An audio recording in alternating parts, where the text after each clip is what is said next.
Welcome to the Starlings One podcast. I'm Patrick.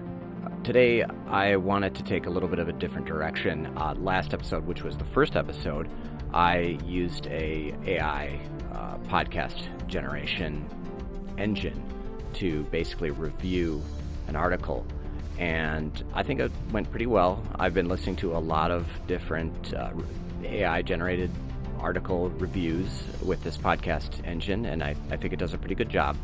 One thing I noticed, though, is that it suffers from an extreme lack of skepticism. And so what I wanted to do is feed in a very interesting headlined article, which is about using large language models to do stock market prediction, which an article that was very roundly rejected on OpenReview Dot Net. And I fed it into the podcast engine just to see what would come out the other side. And the first go around, the engine was completely unskeptical about the article, even though it was super rejected, trash, garbage article.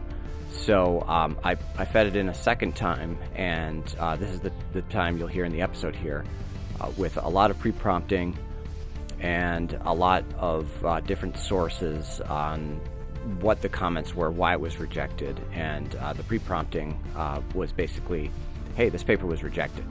And I think the podcasting article did the podcasting engine did a pretty good job. I think it is sufficiently skeptical, representing what the paper is trying to, what the whole context behind the paper was.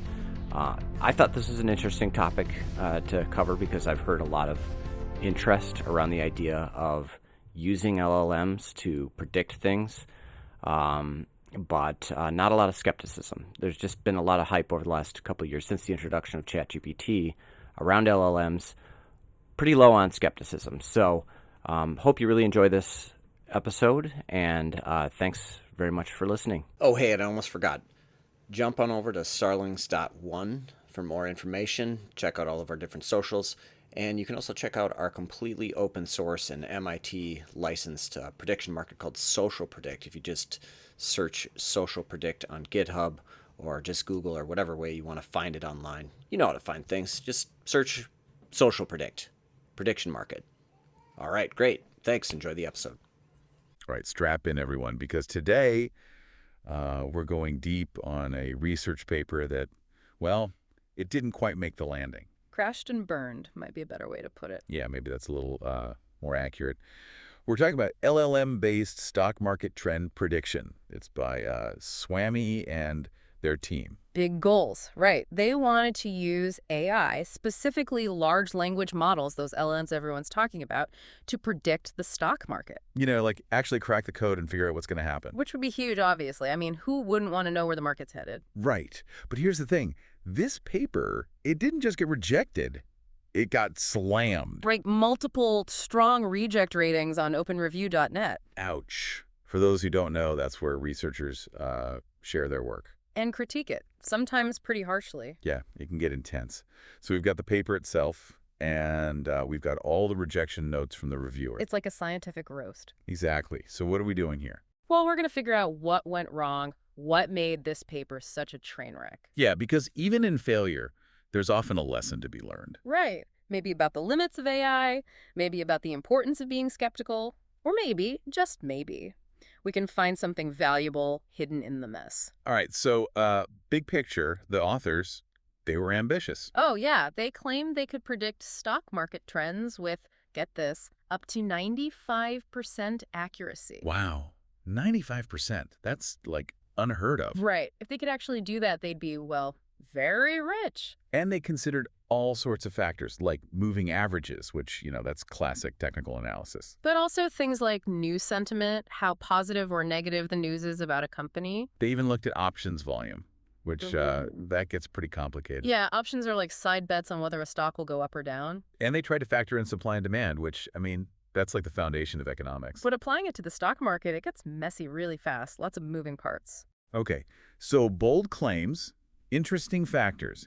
Now let's bring in the reviewers. Yeah, let's see what they thought of all this. First up, we've got reviewer M81M.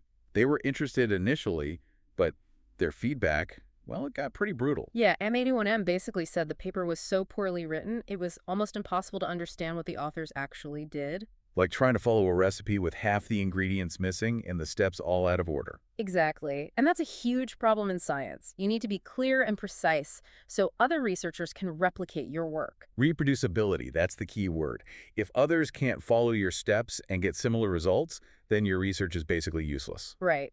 And M81M also had some serious issues with those accuracy claims, that 95% figure. Right, how did they even get that number? Well, they reported an improvement from 0.52 to 0.78, which, I mean, on the surface, it sounds good. Sounds like an improvement, yeah. But they didn't give any context, no benchmark for comparison. So it's like saying, hey, I ran a mile way faster this time, but you don't say how fast you ran it before. Maybe you were crawling last time. Who knows? Meaningless without a reference point. Okay, so reviewer number 1, not impressed. Not at all. But it gets worse. Reviewer TG5, they piled on about the poor writing, too. Yeah, clarity seems to be a big problem with this paper. But TG5 went further. They questioned whether the authors even understood the basics of machine learning. Like, they didn't know what they were doing. That's the implication, which makes that 95% accuracy claim look even more suspicious. Yeah, starting to sound like maybe they were exaggerating a little bit. Or a lot. TG5 also brought up this issue of data leakage. Data leakage? What's that? It's basically like accidentally giving your student the answers to the test beforehand. Oh, so they'll get a perfect score, but they didn't actually learn anything. Exactly. Data leakage can make your results look way better than they actually are, totally unreliable. It's a rookie mistake, and the authors, well, they seem to have fallen right into that trap. 2 reviewers down, and it's not looking good for this paper. And we're just getting started. Reviewer number 3. TVQ8, they really dug into the methods, or rather the lack of methods. What do you mean? They were like, hold on, you're using these LLMs, but you're not telling us how. Like, what were the specific procedures? What prompts did you feed the AI? Ah, the prompts, right. Yeah. Those are like the instructions you give the LLM, telling it what to do. Exactly. And without knowing those details, it's impossible to judge whether the experiments were even done properly. So it's not enough to just say, we used an LLM. You got to show your work, lay it all out there. Right. Transparency is key, especially in research. And TVQ8 also pointed out that the authors didn't provide performance data across different time periods. So, like, did their model only work during a bull market when everything's going up? That's the question. Maybe it completely falls apart during a bear market when prices are tanking. We don't know because they didn't show us. Exactly. And they also didn't test their model on different types of assets. So, like stocks versus bonds or maybe even crypto. Right. If you're claiming to have a model that can predict the entire market, it needs to work across the board, not just on a narrow slice of it. Otherwise, it's not very useful in the real world. And the final nail in the coffin, we've got reviewer FQZV. This reviewer, they brought the receipts. They came prepared. Oh yeah, they systematically dismantled the whole paper. Point by point, no mercy. First, they zeroed in on the use of ChatGPT. ChatGPT, that's the AI chatbot everyone's using to write poems and emails, right? That's the one. But FQZV pointed out, ChatGPT is great for generating text, but it's not built for complex data analysis. It's like trying to build a house with a butter knife, the wrong tool for the job. Exactly. And then FQZV, like the other reviewers, took issue with those tiny accuracy improvements, you know, from 0.72 to 0.73. Which, to be fair, doesn't sound very impressive. Not at all. And they emphasized the lack of baseline comparisons. You got to compare your results to something. Otherwise, how do you know if you've actually made progress? Right. You need a starting point. So 4 reviewers, 4 brutal takedowns. This paper, it got absolutely roasted. But you mentioned earlier that there might be some glimmers of insight even in this wreckage. I did, yeah. It's like sifting through the debris after a demolition. There might be some salvageable materials, some interesting ideas that could be repurposed or built upon. All right, let's put on our hard hats and see what we can find. What caught your eye amongst the rubble? Well, for me, the most intriguing part was the author's focus on options trading. Options, right. We talked about those earlier, Yeah. like side bets on whether a stock will go up or down. Exactly. And the authors, they tried to connect the dots between today's market trends and yesterday's options volume. So, like, if lots of people are buying options that bet on a stock going up, that could be a sign that the market's going to go up. That's the basic idea. They were looking for clues in the options market, trying to anticipate what the overall market might do. Interesting. But the reviewers weren't exactly convinced. No, they pointed out a lot of flaws in the methodology. But the idea itself, that options data might hold some predictive power, that's still worth exploring, right? Absolutely. It's like they stumbled upon an interesting ingredient, but they didn't quite know how to use it in the recipe. I like that analogy. What else stood out to you? Well, they also talked about supply and demand. Supply and demand, that's economics 101. Right. The price of everything, from coffee to cars, is affected by how much of it there is and how badly people want it. Makes sense. But applying that to the stock market, that's got to be a lot more Oh, complicated. yeah, way more complex. The authors, they tried to create these dependency graphs to map out the relationships between different companies. Dependency graphs, huh? Sounds complicated. They are. Basically, they were trying to show how disruptions in supply chains, like a shortage of a key component, could impact stock prices. So, like, if there's a shortage of computer chips, that could hurt the stock price of tech companies that need those chips. Exactly. And the paper suggests that LLMs could potentially analyze these complex relationships and predict how supply-demand shocks might ripple through the market. So it was like using AI to untangle this giant web of interconnected companies and figure out which ones are most vulnerable to disruptions. That's the idea, though the reviewers weren't buying it. But again, it's a fascinating area for future research. So we've got options trading, supply and demand dynamics. It seems like the authors threw a lot of interesting ingredients into the pot, but maybe forgot to add the seasoning. That's a good way to put it. The paper had some potential, but it lacked the rigor and clarity to convince the scientific community. But even in its rejected state, it sparks conversation about the role of AI in finance. Exactly. And that's where the real value lies. It challenges us to think critically about the possibilities and limitations of AI, especially in a field as complex and unpredictable as the stock market. So let's say our listener wanted to take a crack at predicting the stock market with AI. Where would they even begin? That's a great question. First, I'd urge them to do their homework, really dive into the existing research. There's a ton of work on quantitative finance and machine learning that they should familiarize themselves with. Don't reinvent the wheel, right? Yeah. Learn from the successes and failures of those who came before. Exactly. Next, they need to be super careful about their data selection and preparation. Like we talked about earlier, data leakage can totally skew your results. Right. Got to make sure your data is clean and unbiased. And they should consider a wide range of variables, not just stock prices. Things like news sentiment, economic indicators, maybe even social media trends. So, like, are people tweeting about a certain company? Are they positive or negative? Exactly. The more comprehensive your data set, the better. And what about the AI model itself? Any tips there? They need to be completely transparent about their methodology every single step so that others can scrutinize their work and potentially replicate it. Transparency is key. Absolutely. And finally, I'd encourage them to be realistic about their expectations.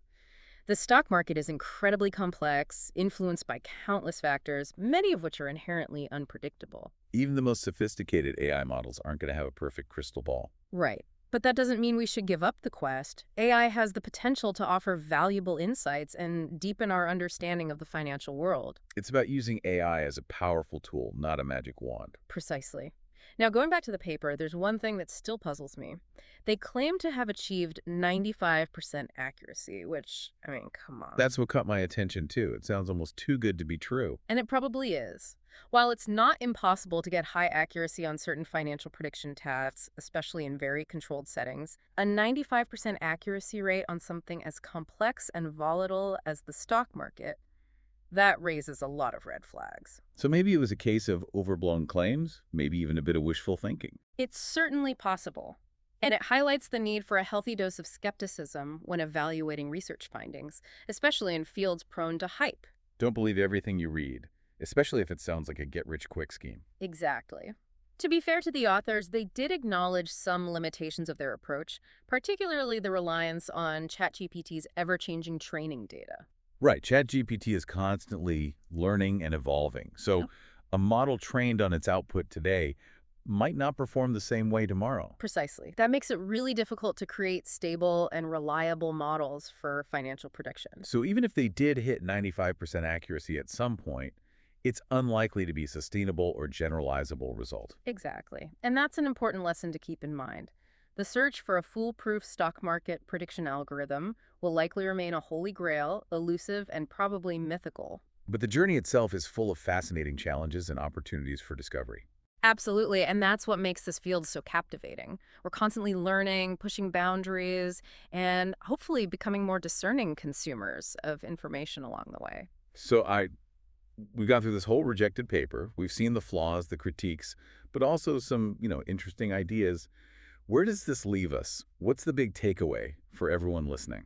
I think the core message, the thing to remember, is that we got to be critical, especially when it comes to AI. There's so much hype around it these days. Everyone's talking about AI, yeah. It's easy to get caught up in that, thinking AI can solve every problem, but it's not magic, right? No, it's a tool, a powerful tool, but still just a tool. Exactly. And Yeah. like any tool, it has limitations.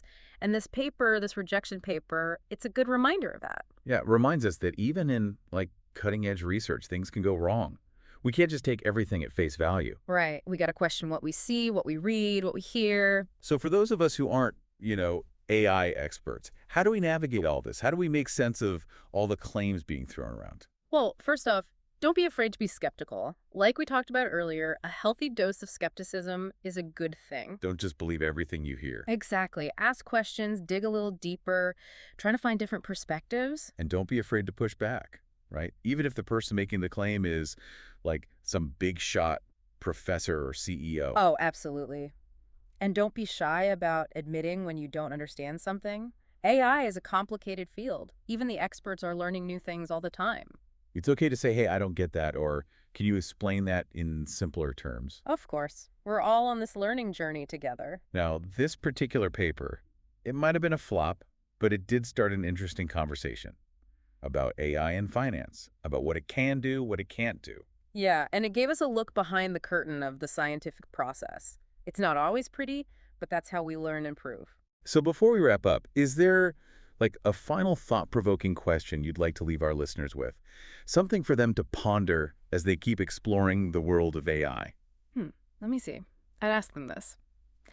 Imagine you were designing an experiment to test if LLMs can actually predict the stock market. How would you do it? What data would you use? What steps would you take to make sure your results were, solid and trustworthy? Wow, that's a great challenge. It really gets you thinking. And even if you don't come up with the perfect experiment, just thinking critically about these questions, that's a huge step in the right direction. Absolutely. So to everyone listening, keep exploring, keep questioning, keep learning.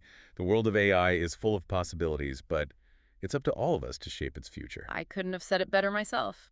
And on that note, we'll wrap up this deep dive. Thanks for joining us, everyone. Stay curious, stay skeptical, and keep asking those tough questions.